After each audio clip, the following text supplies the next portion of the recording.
How you all doing, ladies and gentlemen? So I wanted to make a theory video regarding chapter 956 of One Piece. Now, originally I made a theory video and I was going to add it onto my reaction. I recorded that I think 3 days ago, maybe 4 days ago. It doesn't really matter. I recorded it back then when I read the chapter, but I've always just kind of forgot. And then early on, while I was by the time you see this chapter, the reaction will be out. But basically, by the time I edited, not much editing, but by the time I edited the reaction, I forgot to add it to the reaction. So then I was like, yeah, screw it, I'm not uploading my theory on its own. Then I spoke a little bit on Discord about it, and you know what, people were like, yeah, you know what, you should make this theory, you should actually upload it. But since speaking on Discord, I've got a few more ideas that come to my mind. So that's why we're here. That's why we're here. Let me start off with my original theory, my original idea, and it's regarding, of course, Sword. Now, Sword. The big question, of course, is who is part of Sword. Now, we have two confirmed members, which are X-Drake and obviously Kobe. Then we've got Aokiji, who I think is pretty much at this point guaranteed to be part of Sword. Now, here is the thing. All right. I think Akainu is at the top of Sword. I mean, that much is, for me, that much is guaranteed. He's a top marine. He knows Sword exists. He probably put it in existence, alright? But here is the thing. Here is the big kicker. I think that Sword has a member in each Yonko's crew.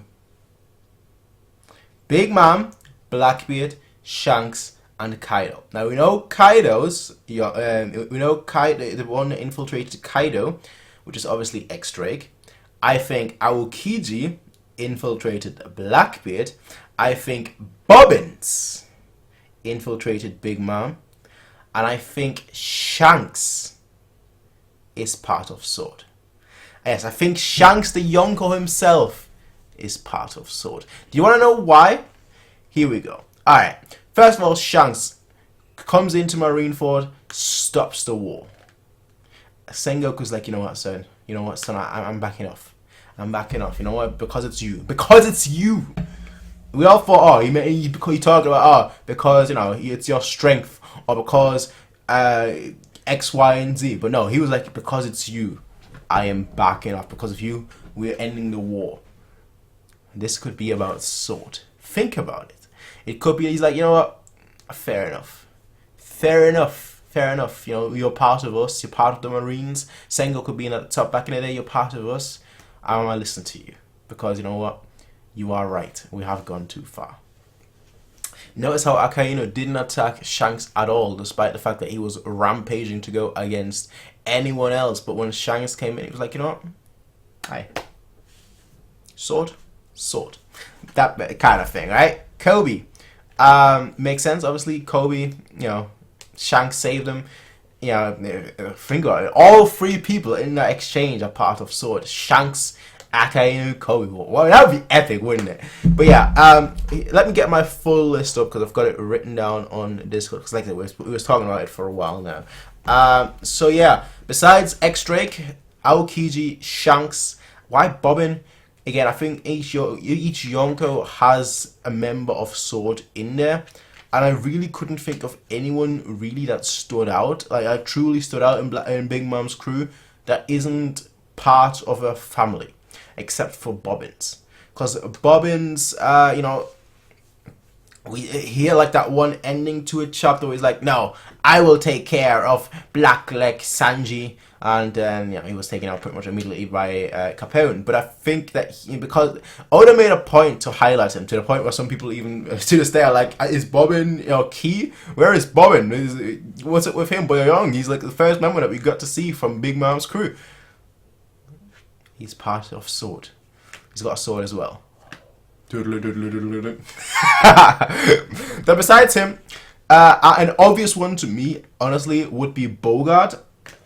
Because I feel like if Bogart and Helmeppo, I guess, but I feel like if Kobe is part of Sword, first of all, Helmeppo would also be part of Sword. But I feel like on top of that, Bogart would also be part of Sword because Bogart is Garp's right hand man, And if his two proteges in Kobe and Helmeppo are part of Sword, in my opinion, then that would make sense that he would be part of Sword too. In addition to that, I think Garp is part of Sword, as well as Sengoku. Obviously, Sengoku used to be the head of all Marines, so therefore head of Sword. We saw with Rocinante how he also is active in like the super secret organizations, the super secret messaging and whatnot. And I do feel like, that is most certainly the case. And we've also seen Sengoku, frustrated with the Navy. Sorry, with the government, especially, Impel Down, when he was like, yeah, we need to give out a wanted poster on all the criminals, and the world government was like, no, we're not saying a damn word, all right. So that's my hair is still wet. My hair is still completely wet right now. I'm trying to drain the water out, but it's just completely wet. But yeah, those are the people I think are in Sword. Now, of course, the question is when was Sword established, and I feel like it had to be established pre-time skip, because quite frankly, X-Drake, he was a pirate pre-time skip, and Kizaru mentioned to him, on Sabaody, Rear Admiral X-Drake. No, just pirate X-Drake now, aren't you? So it must have been relatively short to Sabaody. I feel like maybe like while Luffy was doing his shizzle on Eni's lobby, maybe like that's the point where X-Drake became a pirate. When he was put as a pirate so that he would be able to work undercover, basically. And I feel like that's definitely something the case. Now, here's something that I just thought of as well while saying about X-Drake. Bonnie might be part of the Sword Squad. Let me tell you why.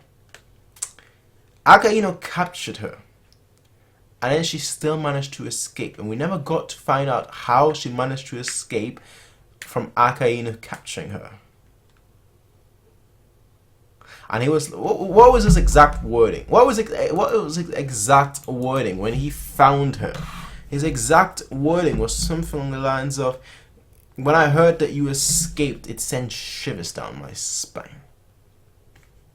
Escape from who? Escape from who? And there's a lot of questions here. There's a lot of questions and not enough answers. And that is the big thing. There's too many questions and not enough answers. And this, I can't wait until 957 comes out and pretty much invalidates everything I've said. If we continue with the in-between chapters in 957, I'm assuming we're going to just go off. We're just going to go somewhere else entirely. We're just going to switch back to Wano or something, and maybe like once Act 3 is over, that's when we'll find out more information. I don't know, alright? Maybe no, that would be insane. Sabo part of the Sword Squad. You know what? If the Marines have someone in the 4 Yonkos, like I'm assuming, like Shanks, Bobbins, X-Drake, and of course Aokiji, then wouldn't it be logical for them to have someone in the Revolutionaries too? And I feel like out of all of them, the one that makes sense, what's her name? Revolutionary Army, One Piece flag bearer, the flag bearer of justice. Bello Betty. Could she be? Because Kaidasu is a little bit too obvious. Crows are usually associated with death, so betrayal, I guess. But Bello Betty? Who knows? Who knows? Yeah, there's not much depth to this theory. It's more like a speculation, I guess, if you want to call it that. More so me just speculating, I guess, theorizing on what could be the case, with just a little bit of here and there, info here and there to, I guess, back it up if you want to call it that. I don't know. That's just my thoughts, ladies and gentlemen. It's very, very short. Not much not much fact to anything, but it is what it is. I'll see you all next time, everyone. Peace out. Have a nice day, everyone, and